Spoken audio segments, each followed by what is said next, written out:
It was actually Vince Clarke who advertised for a singer, didn't he? Just advertised for someone and you responded. Yeah, it was about 6 years ago. Yeah. But, you know, I've been thinking about whether I should write to Vince anyway, because he hadn't been doing much since Yazoo and the Assembly. Yeah. And I always had it in the back of my mind, you know, whether I should write. And it just seemed like a natural thing when I phoned up for the audition and they said, do you know who Vince Clarke is? And I said, yeah, of course I do. You didn't know him before, though? You'd not known him before. Now, he is very shy, in fact, so shy that when we saw you on Top of the Pops, he'd made a lot of dummies of himself, hadn't he? That was bizarre. Now, why was that? Yeah. It's just a cover, really. You know, he just stood there amongst them. Is he shy on stage?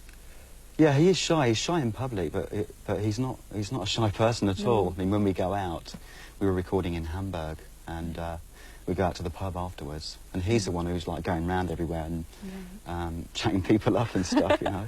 But because of his sort of stage persona, if you like, it means that you've got to be very flamboyant. I mean, we've seen you in some weird and wonderful outfits. I saw you in a flamenco dress once. Yeah. Is that deliberate, that you have to be sort of really over the top to sort of make up for the fact that he's not?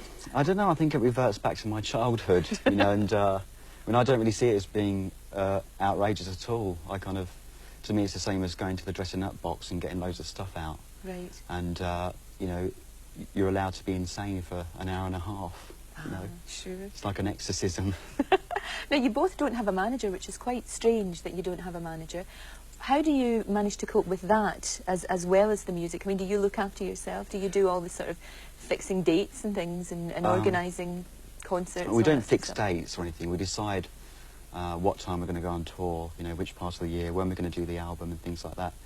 But it does get a bit hectic, you know, it's faxes all the time coming through, you know.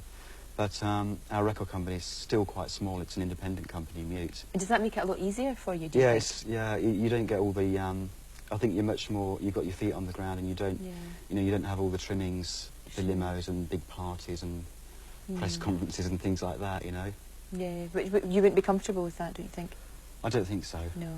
I don't feel like I'm a pop person, really. You know, we just do the records and then, you know, go on stage, and that's what we have to do, you know. Well, listen, we've talked about the record. It's great. Thanks very much indeed for coming in, Andy. Thanks for having me. Let's have a look at the new single. Here's Erasure, the single that's gone straight into the charts at #3, Chorus.